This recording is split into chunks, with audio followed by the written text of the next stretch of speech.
834 now and help us reach a child like Alice in time.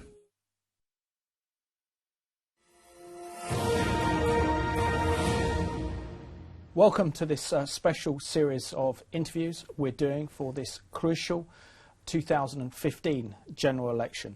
You have the opportunity to vote on Thursday the 7th of May, and depending on who you vote for will determine which political party forms the next government. And in this programme today, I'm interviewing Sid Cordle, who is the leader of the Christian People's Alliance. Sid, it's great to have the opportunity to interview you again today. And Sid, do you want to share something about your background and your interest in politics and how Christianity and your faith has shaped your political ambitions? Okay, well, I was born in a Christian family and brought up in a Christian family. One of the things that impacted me at an early age was the thought that if God came tomorrow, would I go to heaven? And I thought my parents would and my sister would, but would I? And that was something that made me think, yeah, I've got to commit myself to God. And also, I was impacted by the parable of the sower. I thought the seed has been sowed in my life, but am I bearing fruit? I thought, no, I'm not bearing any fruit. I thought, I want to bear fruit. And then later on in my life, I went through a very painful divorce, and I couldn't see my children for 3.5 years.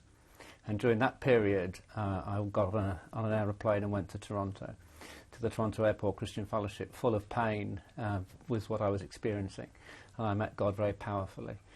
And I really started to lead my life. I'll do anything you want, God. I don't care what it is, as long as I know it's your will. And abandoning myself to God at that point has been an exciting adventure.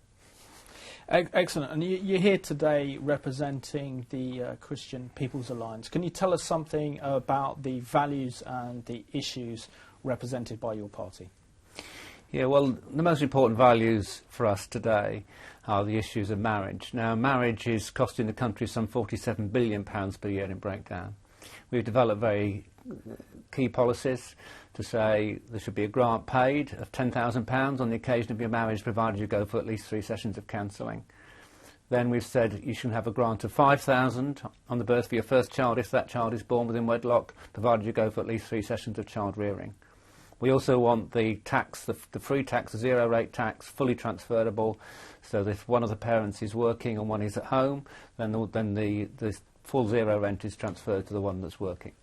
Now that's marriage. The next one that's important to us is the sanctity of life. We've still got 185,000 abortions taking place per year, and we believe that's far too many. And immediately we want alternatives to be sought, compulsory counselling, compulsory alternatives before abortion can take place. And step by step we want to get to a point where we can repeal the 1967 Abortion Act. But you want to give full support to people who are pregnant, whether they're on their own or they're not on their own, so that abortion is not necessary. We don't want to stigmatise people, but we want to look at that. And then thirdly, what's very important for us is the persecution of Christians all over the world. The government is talking about it, but they're doing nothing about it. And I should also say, as Christians, we're also extremely concerned about supporting the poor, the poorest in society. I myself am part of a food bank, and we talk regularly to people coming to food banks, and I understand why they're coming and what needs to be done to actually seek to prevent that. But as Christians, supporting the poor obviously is key to what we're about. Can I ask you, why the need for a Christian party? We know there are lots of other smaller parties, and it's good that you provide a Christian voice, but can't you do that through any of the other mainstream political parties?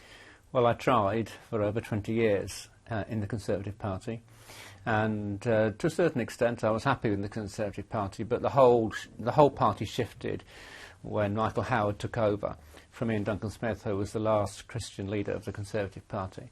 And I knew at that point that same-sex marriage was on the agenda. Not everyone may have seen it, but I did, because Michael Howard said people choose to lead their lives differently these days, and we have to adapt our policies accordingly. The buzzword was modernisation.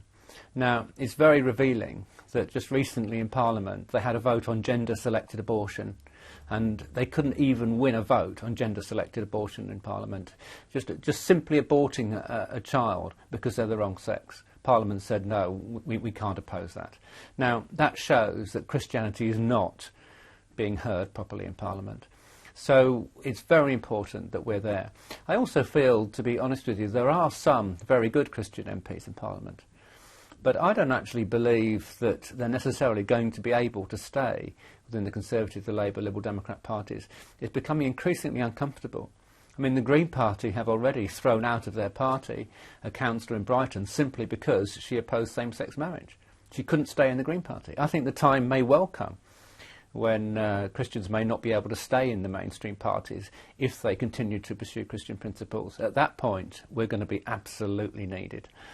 So, as a smaller party in this year's general election, do you feel that your party has been given a voice by the mainstream media? And also, are you taken seriously when it comes to election hustlings and campaigning in general? Absolutely. I mean, for us, this election is part of a process. We're not obviously expecting to win and form a government in this election, but we're seeing this as a stepping stone onto the next election, which will be London elections and local government elections, which will be a stepping stone to the ones that follow the year after that. And every year we want to see the Christian People's Alliance growing, increasing the number of candidates, increasing exposure. What's important to us is we are getting some media coverage. I was on Daily Politics earlier this week. I've been interviewed this morning on BBC Radio London. We are getting exposure, and every time we're interviewed, we're pressing the message. Marriage is important. Abortion is important. Persecution of Christians is important. Caring for the poor is important. We're putting forward a Christian agenda, and if we weren't standing, we wouldn't be. Sid, I want to discuss with you now the state of the economy, because the coalition government inherited economy in a pretty bad state, primarily to do with the banking crisis, but also maybe to do a little bit of mismanagement. So they're having to cut the deficit and make drastic cuts in public spending. How will your party tackle the issue of the deficit, but also making sure that the poor and the vulnerable are looked after? Well, first of all, we've got to understand how we've got from 2010 to 2015 to where we are now. The government came in with a policy of reducing the size of the state and cutting public spending, which they did quite drastically, £6.2 billion in their first budget. But at the same time, they still continued and increased capital spending. An extra £6 billion, for instance. That whole £6 billion was spent on modernising the London Underground, more spent on Crossmill, more spent on the Merseyside Bridge, and so on and so forth. Billions spent on capital spending. They also, although they've increased VAT from 17.5 to 20, they reduced the 0% tax allowance, which has had some effect. They've drastically reduced corporation tax. Corporation tax has come right down from 28 to 21, and they're planning to put it down further to 20%. That's done an awful lot to help and encourage business. You have to appreciate corporation tax is 30% in Germany, 33% in France, and in Poland, for instance, it's 19%. And it's because Poland has had this very low corporation tax that German businesses are relocating to Poland, and the Polish economy has been incredibly successful. So we've got to understand that that's another reason. Another reason has been the housing schemes, the Help to Buy schemes that have come in. That altogether, the figures show that in 1 year they've produced an extra 27,000 home buyers, which is only 5.6% of the total, but nevertheless, that's they're all coming in as first-time buyers. And if you add 27,000 first-time buyers into the housing market, it's bound to stimulate the market. You've now got to a position where house prices went up 18% in London, 11% across the country over the last year.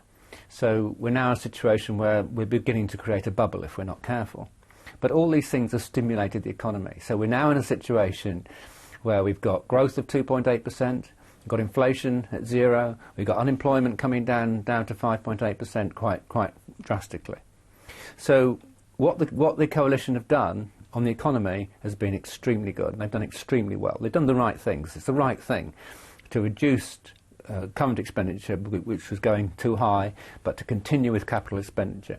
Now, what we would say is there needs to be a lot of changes to the tax system, because there's still a lot of tax changes which are unfair, which I won't go into the details now because it gets too technical.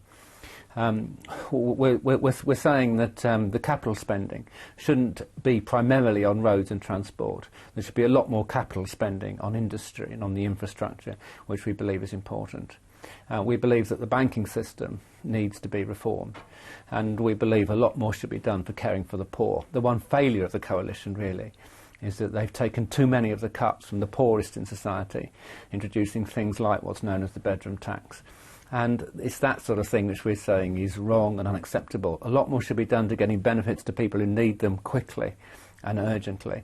So we understand the economy, we understand why it's being successful, and incidentally, it's my opinion that Ed Miliband and Ed Balls don't understand at all why the economy is running successfully.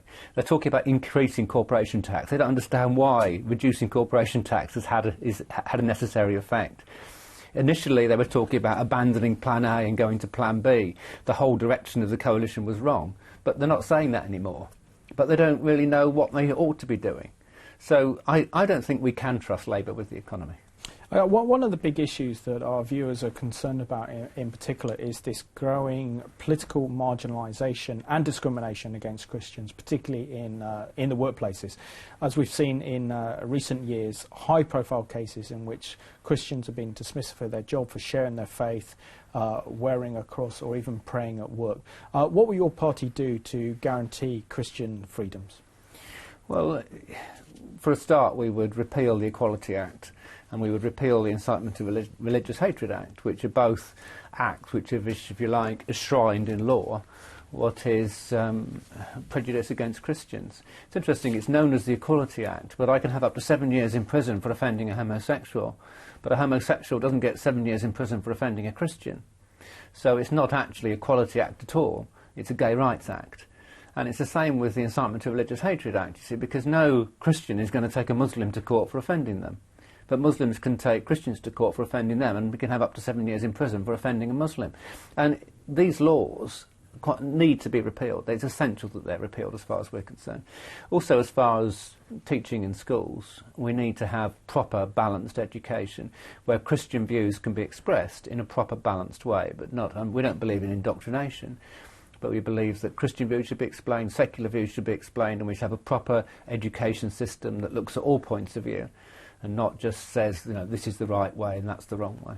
Yeah. I would say many Christian conservative voters feel very let down by this coalition government, in particular through their implementation, also the way they implemented same-sex marriage into legislation. What is your party's position on this issue? Well, they're absolutely right to feel let down. They were extremely let down because it wasn't in any manifesto, and they just did it. And obviously our position is very strongly that we would repeal same-sex legislation. The one good thing about the legislation, if I can call it that, is the fact that the churches are protected. So at the moment, same-sex couples still can't get married in church. So we can still talk about something which we refer to as holy matrimony. Holy matrimony in the church is something that has to be still between a man and a woman. The Christian People's Alliance supports holy matrimony, and to us holy matrimony will be the policy of the whole state, not same-sex marriage running alongside it. On the issue of Europe has come to dominate this election campaign. We've had the intervention of Labour's former Prime Minister Tony Blair saying that British people should not be trusted to have a referendum on Europe because they don't understand Europe, and David Cameron has said that if the Conservatives win the next general election, he'll offer the British people the opportunity to vote on British membership of the European Union. What was your party's stance on the issue of Europe? Okay, well, I've studied very carefully some of the history of the European Union and also the way it's acting, and I'm being very influenced by books I've read like The Rotten Heart of Europe by Christopher Booker and The Great Deception. And when you look at the history of the European Union, you see that we were basically led into something that we were promised was going to be an economic union, but actually it was never going to be solely an economic union. It was always planned to be an economic and political union. And what is clear economically is that we've been much better outside the euro and outside the exchange rate mechanism. When we left the exchange rate mechanism in 1992, that gave a tremendous boost to our economy. And it was then that we started with an inflation target instead of an exchange rate target. And it's that inflation target we still have today, and it's because of that, because we have a floating exchange rate and we have an inflation target, that inflation is now zero. So it's worked well for us. But you see, the Labour Party, the Liberal Democrat Party were telling us if we didn't join the euro, then London would disappear as a financial centre, it would lose all its status. They've been proved wrong. They've absolutely been proved wrong. London is still number one or number two with New York as a financial centre in the world. The countries that have lost out are Paris and Stockholm that are in the euro. Frankfurt is still only number 13, even though it's now the centre of the euro. So London hasn't lost out. These scaremongers are wrong. And I can tell you this, all the scaremongers that are saying, if we leave the EU it'll be disaster, they're wrong. We're not going to lose millions of jobs. We're going to increase our status in the world. But it has to be handled correctly. I'm not anti-German, anti-French, anti-Europe. I'm anti the EU with the way it's operating. And we still want to play a major role in the world with the Security Council, the United Nations, and we still have all the world agreements on trade, which we're going to be part of. Now since the last general election in 2010, the world has become certainly a more dangerous and a more precarious place. We've seen the rise of the Islamic State in the Middle East. We've seen a lot more terrorism across Europe and attempted terrorist attacks. We've seen the emergence of Russia now with a crisis in Ukraine and in Eastern Europe. We're seeing Iran on the brink of having nuclear weapons. The world has certainly got more dangerous. And yet this coalition government has reduced military spending to such an extent that British military generals are warning that our armies cannot protect ourselves in any kind of future wars. What is your party's position on this very critical and important issue? Well, we're Christians, and as Christians we believe in Christian values. Now, one of the things that we've been doing, it's interesting, you talk about all these flashpoints in the world. The majority of them are flashpoints that are actually caused by Islam. And we've been seeking to expose what is the power behind the Islamic religion, which I believe is actually a satanic power. Because bearing in mind the Quran actually clearly says Jesus did not die on the cross, that somebody else took his place. And when that point was actually put to Jesus on the road to Caesarea Philippi, Peter says to Jesus, God forbid, Lord, this will never happen to you. You won't die on the cross. Jesus says, get behind me, Satan. This idea I'm not going to die is from Satan. Yet that is actually there in the Quran. So, and then plus all the other stuff that's in the Quran, kill the disbelievers, wage war against those who don't believe in Allah. As for those who disbelieve, cut off their heads. That's Surah 47:4. All these verses. Now we've studied it, we've looked at it, and we're willing to confront Islam for what it's standing for. And we believe that is absolutely fundamental. Winning people's hearts and minds is actually more important than firing guns at them. But in terms of what's actually going on currently in Iraq and Syria, what we want to see is safe havens, which interestingly, Avaz internationally have got over 1 million signatures for exactly that point. We want safe haven, we want protection. We don't want to go in and start fighting, killing. As Christians we don't believe in that, but we do believe in protection, and we want to see people that are in terrible situations protected. Also we want to give support and aid to those who are unsettled. But we've got to know what we're dealing with. So do you believe that we actually need our own defence forces, our own navy, our own air force, our own army to protect our nation, particularly in a more dangerous and vulnerable time in which we're living in? Yes, but we have to work as part of the international community. The days when Britain ruled the waves, or we could have our own independent defence corps that could work independently. When you're talking about what's going on, the flashpoints in the world which you've talked about, they're not Britain's problems, they're not problems that Britain can solve alone. I actually believe that by going into Iraq and going into Afghanistan in the way we have done, we haven't actually solved those problems at all. So you've got to actually sit back and look. You know, what is actually a right, godly, correct way of relating to these issues, and in the whole of the defence, what is the true defence? And I actually believe that prayer and confronting some of these issues spiritually is actually more important than confronting them physically. Okay, on to the issue of Iran's nuclear weapons program, which is probably the biggest foreign policy challenge of today. That the United Nations Security Council members, the five plus one nation states, have negotiated an interim agreement with the Iranian regime, which effectively in this agreement will allow Iran probably the possibility of reaching 9 months before they reach nuclear breakout, which means that they will have nuclear weapons maybe in 9 months' time, which will change the entire region and lead it to an increase of proliferation of nuclear weapons in the Middle East, which could result in the hands of dangerous Islamist organisations getting their hands on nuclear materials, and we could see terrorist attacks, nuclear terror attacks in any of our major cities here in London or in Europe or in North America. How bad is this agreement in your eyes? Okay, well, I'm not an expert on the agreement, but my understanding basically is what the West will get out of it is inspectors that are able to go and look at these sites in a way that we haven't had before and that have access to them. And they got a delay in the whole process. What Iran will get out of it is an end to the sanctions. The problem, in a nutshell, is that in order to agree, Iran has said, well, the sanctions have got to end from the day that the agreement starts before any inspectors go in and do anything. So Iran are going to get the benefit, their benefit, before we get any of our benefit. And I don't think, frankly, that we should be ending sanctions until we get a point where we've actually achieved something. And we can only achieve something when we've actually shown that there actually is going to be no nuclear weapon, because we've been and inspected these sites and we're satisfied in ourselves that these sites aren't going to lead to nuclear weapons being produced.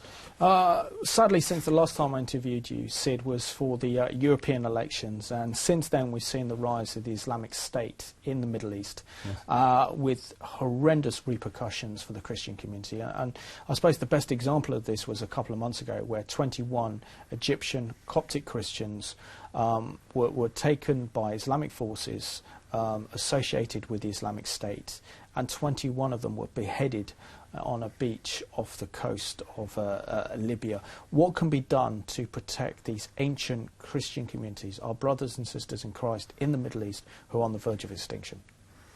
Okay, well, my answer really, fundamentally, is prayer, because I actually believe in the power of prayer and I believe in the power of God. What the Muslims are doing is simply following the Quran. I told you earlier in Surah 47:4, as for those who disbelieve, cut off their heads. It's there in the Quran. That's why the beheadings are taking place. They're not beheading people because somebody's got some idea, let's behead somebody. They're following what their religion actually teaches them to do. And as I say, I believe it's evil. I believe it's fundamentally evil. So we have to confront it through the power of prayer and through using the power of God. And I don't say that lightly. I believe in prayer. I believe in the importance of it. But we have to know exactly what we're up against. And obviously we want to give aid to these Christian communities. One thing that's very, very important to us is that the British government should not be giving financial aid to countries that are persecuting Christians. We're giving £338 million in aid to Pakistan, but they've imprisoned Asia Bibi simply for saying to somebody, what's Muhammad ever done for you? Jesus died on the cross for my sins. That's enough for her to be put in prison and sentenced to death. Now that is wrong. That is absolutely wrong. That's the Law 295C.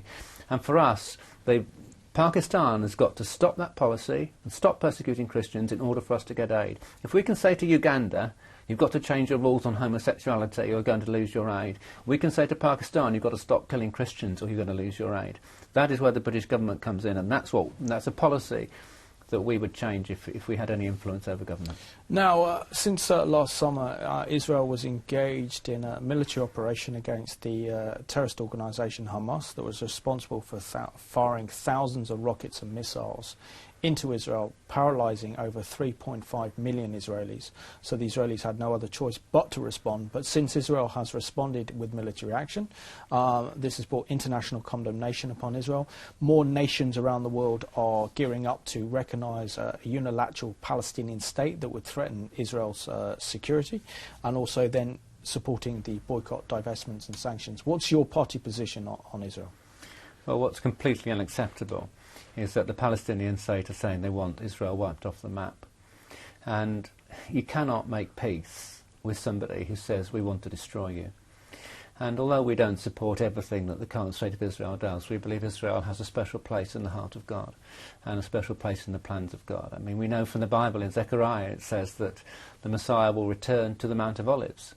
When Jesus ascended into heaven in Acts chapter 1, the angels said to them, this Jesus whom you've seen will come back in the same way you've seen him go. And he said his feet left the Mount of Olives. So he was on the Mount of Olives. That's in Jerusalem. That's when Jesus is coming back, and we believe it's going to be very soon. So we know Israel has a special place in the heart of God. But that doesn't mean we have to support everything the Israeli government does, but it certainly means that those who are saying they want Israel wiped off the map have to be opposed, and opposed totally. We have to love the Palestinian people and care for them and to seek to support them as much as we can. They're people that God loves. But politically, we have to say, until you're prepared to recognise the right of Israel to exist, we can't make peace. And one of the major issues we've seen this year is the rise of Islamist terrorist attacks in Europe. We saw the terrible attack in January in Paris against the Charlie Hebdo cartoon magazine headquarters. We also saw the attack on the kosher Jewish supermarket. And we also saw a horrendous attack in Copenhagen against a Jewish synagogue, which is leading many of the leaders of the Jewish communities, not only here in Britain but also in Europe, to question their very future. What can we do to tackle the evil that is anti-Semitism today? Well, you've raised two very different things there. You see, what the Charlie Hebdo was doing, they were producing cartoons. Cartoons being produced by secularists or atheists, brutally attacking Islam. Now, really what they were doing, they also did exactly the same, by the way, in other magazines against Christianity, attacking and mocking Christianity. Yeah, it's a vile magazine. I'm not making any Absolutely. excuses for the So, magazine. to be quite honest with you, all the people who were saying "Je suis Charlie" and so on and so forth, well, I can't say that, because what they were saying and they were doing was something which we don't believe is right. We believe intellectually in challenging the fundamentals of Islam and the fundamentals of what they're doing, and absolutely challenging anti-Semitism. Anti-Semitism is racism, and it's absolutely evil. We have laws against racism, and those laws have to be used and implemented. And finally, Sid, come the general election, come the day of the poll, which is Thursday the 7th of May, why is it important that our viewers vote for the Christian People's Alliance? Well, it's important that people learn and can see marriage is important. Marriage is a fundamental building block of our society. No other party in this election is standing up and saying, to us marriage is important. Only one, that's the Christian People's Alliance. Abortion is important. 185,000 killed every year. It's too many. Something has to be done about it. Nothing is being done. It's been going on year after year. Persecution of Christians is important. It's going on worldwide. The big parties are starting to talk about it, but they've got no proposals to do anything. We're the only party that's saying stop aid or make aid that we're giving out conditional on stopping the persecution of Christians. A lot more needs to be done for caring for the poor. And all these things are fundamentally important, and our party alone is putting them forward. Sid Cordle, leader of the Christian People's Alliance, thank you for this interview today for the general election. The programme you've been watching was made possible because of viewer support for the Revelation Foundation. Programmes take time, effort and money. If you'd like to make similar programmes possible, then please send your gift to a Revelation Foundation. The details are on the screen.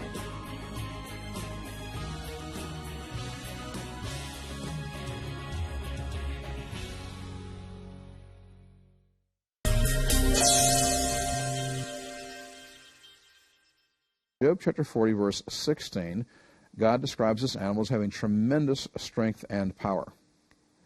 So this is a large, powerful animal. Take a look at verse 17. Verse 17 says that this creature has a tail the size of a cedar tree. Now, there are people who criticize the Bible. They say the Bible is mythology. You can't trust it. These are just fictional stories made up by people. And they will say that the description of Behemoth is, well, it's just a description of some large land animal that we know today. It is merely an elephant, a mastodon, a mammoth, a rhinoceros, a hippopotamus, some large land animal that we know today. Now, I'm a full-time teaching missionary working on 5 continents. I have done mission work in Africa 3 times. I can assure you that in Africa, when they kill an elephant, they cut off the tail and they use it as a fly swatter. But let's think about this for a moment.